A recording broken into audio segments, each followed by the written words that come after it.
Okay, hi, I'm Suryia.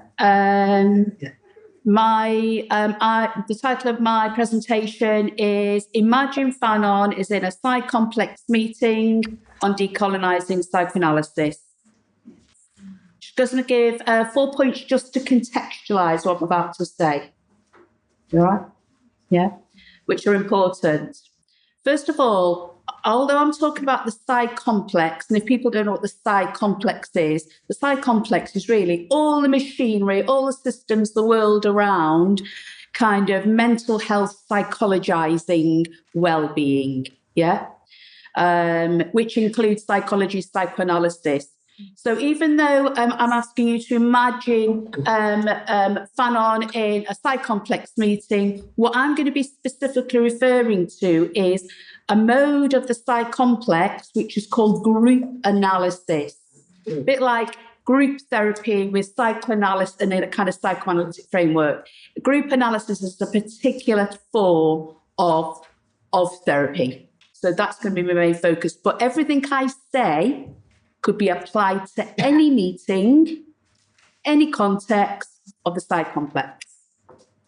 That's my first point. I'm just framing it now. Second point is that what I'm about to talk about is, and you'll hear me refer to, specifically about Fanon, but my thoughts came together when myself and Erica Berman edited a special issue which is forthcoming specifically on Fanon.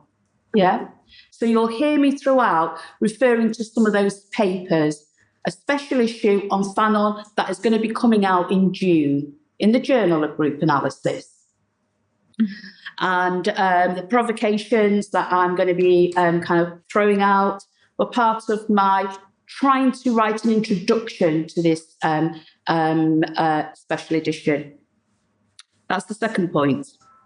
The third point, which is really useful framing, is that in 2023, two very significant reports were produced and disseminated. The first report was on discriminating and othering in group analysis. And the second report was on decolonising group analysis. One was on othering and discrimination, and one was on decolonising. Both came out in 2023. Both echoed each other. Both had their most disturbing content and went on to disturb to the core the Institute of Group Analysis as well, which both reports were about.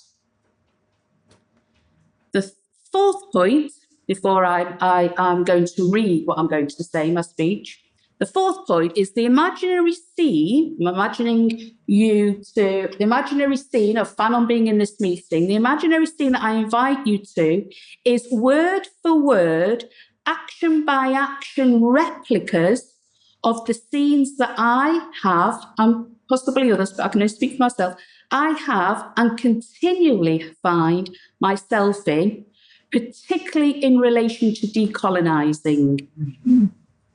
Forgot to say, I authored the decolonising of group analysis report, so I've had to stand in meeting after meeting after meeting to hear the responses. But generally, in any meeting of the psy-complex that I'm in, the imaginary scenes are word for word replicas. Imaginary scene, because you're imagining Fanon there. Okay, so those before framing points. How would Fanon fare in group analysis? Imagine the scene. Fanon is in a group analysis meeting and is the only Black person in attendance. The topic of discussion is decolonising group analysis. It's the hot topic since the dissemination across the Institute of Group Analysis of the findings of the Discrimination and Othering Report and Decolonising Report in 2023. Two dynamics happening at the meeting at the same time. A turning away from the report and a turning towards Fanon's race. The fact of Blackness, quoting Fanon, the fact of blackness is simultaneously disavowed and avowed. Disavowed in terms of the unequivocal evidence of harm content of the reports, and avowed in terms of the gaze towards Fanon's racial difference in relation to whiteness. Look, a Negro. Now imagine the response to Fanon when he asks, and I quote him, how could analysis be possible if we bracketed off the geographical, historical, cultural, and social context? And the response when Fanon asks, and I quote him, are we not guilty of having thoughtlessly embraced a policy of assimilation?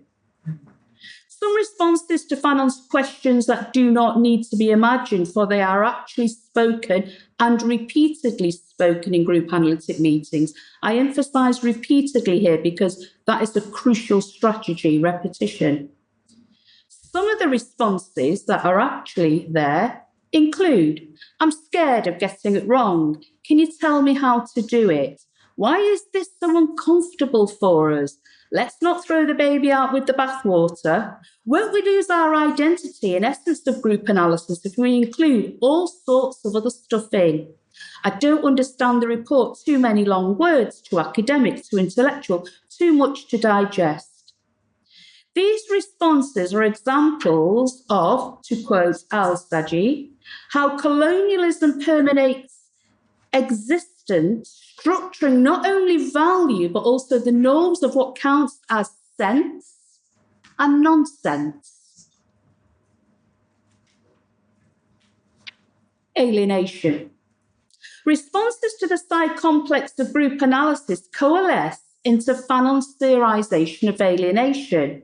In fact, communication, or more precisely, as Mercier says, blockages in communication, are core to Fanon's theory of colonial alienation.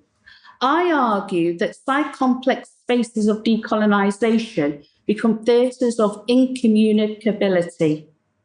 The problem is speaking about colonisation and its alienating effects, reproduce colonisation and its alienating effects. Alienating effects include existential despair and being, to quote Fanon, being sealed into that crushing objecthood. Psy-complex spaces on decolonisations echo, as Mercier says, the situations in which speech forecloses any possibility of dialogue. Described by Fanon in his A Dying Colonialism as, and I quote, every time we do not understand, we must tell ourselves that we are at the heart of the drama, that of the impossible encounter in any colonial situation. The point is that colonisation already structures the phenomenological field of sense and draws the borders that differentiate sense from nonsense. Along similar lines of the Foucauldian order of discourse logics. Now, it seems to me that group analytic responses, any psy-complex responses, to decolonising fold into at least 5 themes that perpetuate this impossible encounter in any colonial situation. So these 5 responses: 1, the movement of repetition; 2, fear of not knowing, and we've heard quite a bit about that this morning, didn't we? 3, fear of getting it wrong; 4, fear of misunderstanding; and 5, the fear of the takeover. The responses feed into each other in a repetitive dynamic of inevitable, to quote Berman, psychic stuckness and blockedness. Al-Saji explains that colonial imaginaries dig grooves as they repeat and rephrase. They have a snowballing duration that imbues colonialism with the weight of inevitability and forecloses, even actively forgets other possibilities. The colonial past glues us to schemas and keeps us in our place. So how many times and variations of here we are again, same replies, same dynamics over and over have been said of responses to decolonising. Repetition is intrinsic to alienation. Repetition is a colonial strategy of atomised estrangement of subjectivity and a key feature of what Marx referred to in capitalism's incessant reproduction. In the forthcoming special issue on Fanon, Siegel explains, he's one of the authors, building on Tosquel, Fanon worked with a double political economy and clinical vocabulary that functioned to sustain a demanding undecidability between different dimensions of alienation. Alienation is a kind of double word for madness, alienate, and estrangement. So the invocation of madness and estrangement that Siegel alerts us to is evoked in Biko's words. And he says, deprived of their subjectivity, the oppressed become an extension of a broom or an additional leverage to a machine. Bobat, in the special issue on Fanon, talks about the relation of relationlessness. The feature of repetition in group analytic responses to decolonising reproduces the colonial conditions of atomisation and estrangement that it purports to dismantle.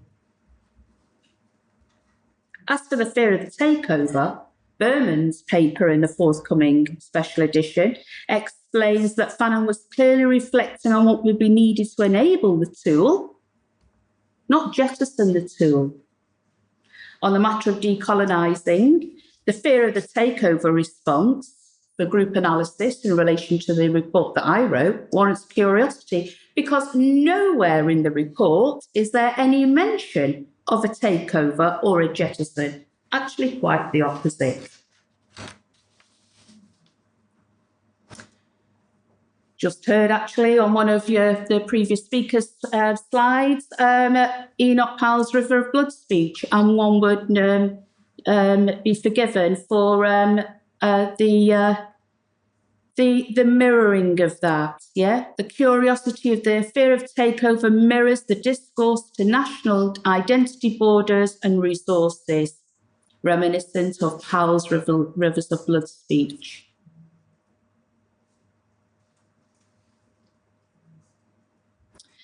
The blanket fear of takeover responses forecloses or takes over action to stop the harm experienced by global majority Black and brown people.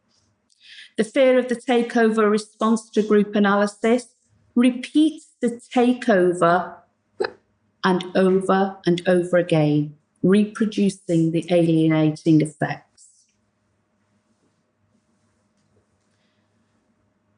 The impossible encounter that Fanon spoke of is an encounter of alienation. Imagine the scene. So let's go back to Fanon in this meeting.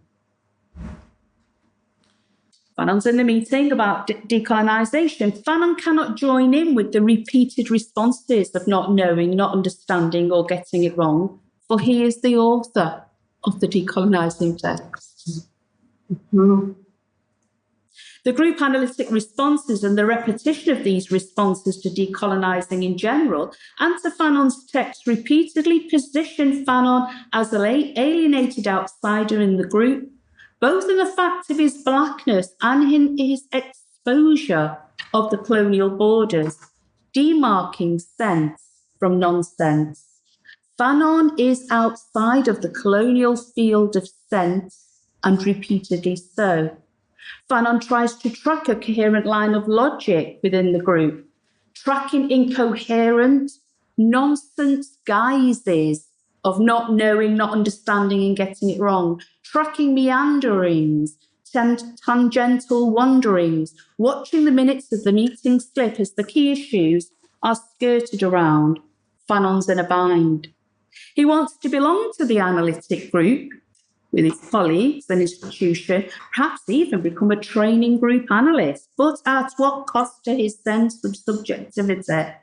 Fanon feels distant, distressed, and disconnected. And he feels, to quote, in order to shatter the hellish cycle, he explodes. Imagine the scene. In a free associative effort to connect, Fanon says, I am feeling mad, like I want to run for the door and go to the nearest pub. Then he wonders, was that too much? Have I said too much? His sense of shame lingers. He does not run for the door. He stays in the meeting and stays alienated over and over and over again. Navlov explains, Fanon the black person suffers alienation doubly. Firstly, as physical oppression or amputation. Secondly, as the denial or perversion of the categories of possibility. And using a black feminist anti-colonial critical disability studies lens, including the work of Spillers and Pouvoir, the Al-Sajjah says, as she reads amputation, as more than a metaphor, as an expansion of what racializing debilitation means and the heterogeneity of its lived experiences, making tangible both the prosthetics that colonialism imposes and the range of reactions we have to it. In the forthcoming special edition on Fanon, Abu Hawa uses a clinical vignette from a women's therapy group in a West Bank refugee camp and picks up the issues of debilitating and sense-making.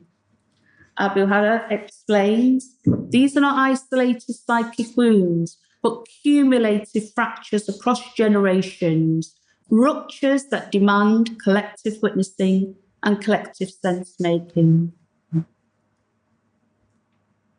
As for the second effect of alienation, the denial or perversion of the categories of possibility, this is a strategy and function of colonial borders that differentiates sense from nonsense, ensuring that categories of possibility are relegated to the realm of nonsense.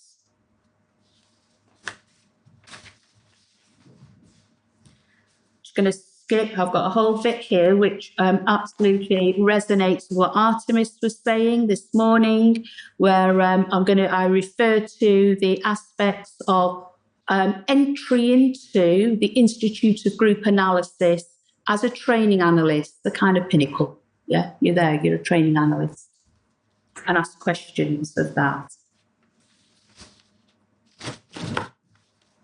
To close, going to focus on the pedagogy of failure, which Fanon speaks of, and which absolutely resonates with what Mandy was saying this morning in terms of, because there's a paradox at work.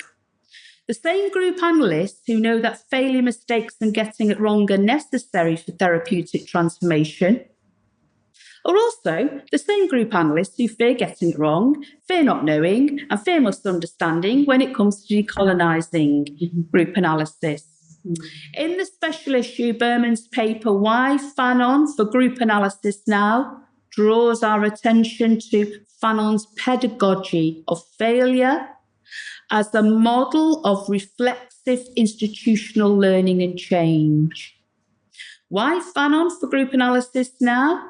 Because he gives us a way of thinking about institutional change and a methodology of ethics of failure, both of which are desperately needed.